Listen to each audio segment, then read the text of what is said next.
Sub registrar గారు కడెం మండల్ నిర్మల్ జిల్లా గారు బాధితుడు కొత్త మద్దిపడగ గ్రామస్తుడు లసెట్టి రాజన్న వద్ద నుండి 9,000 రూపాయలు డిప్యూటీ తహసీల్దార్ ఎం చిన్నయ్య గారి ద్వారా తీసుకుంటూ ఏసీబీకి రెడ్ హ్యాండెడ్గా పట్టుబడినారు.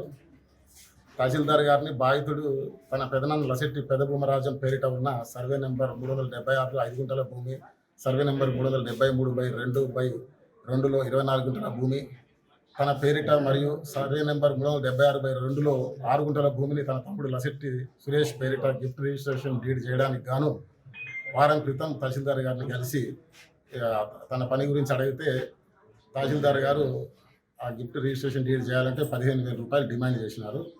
లంచం ఇచ్చుకోలేదని చెప్పి ఏసీబీని ఆశ్రయించాడు. ఏసీబీని ఆశ్రయించి నిన్న మళ్ళీ తహసీల్దార్ గారిని కలిసి బతిమలాడుగా 9,000 రూపాయలకు లంచం డబ్బులు తగ్గించి తహసీల్దార్ గారు ఈరోజు తీసుకొస్తే ఈ పని చేస్తా అని చెప్తే ఈరోజు 9,000 రూపాయలు తహసీల్దార్ గారు చిన్నయ్య డిప్యూటీ తహసీల్దార్ గారి ద్వారా తీసుకుంటూ పట్టుబడినారు.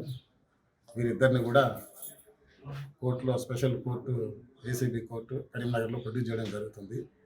ఎవరైనా అవినీతిని అదుపు చేసే క్రమంలో అధికారులు ఎవరు లంచం డిమాండ్ చేసినా కూడా టోల్ ఫ్రీ నెంబర్ 1064 లేదా ఏసీబీ డిఎస్పీ ఆదిలాబాద్ గారి నెంబర్ 9154388963కి ఫిర్యాదు చేసి సహకరించాలని చెప్పేసి కోరుతున్నాను.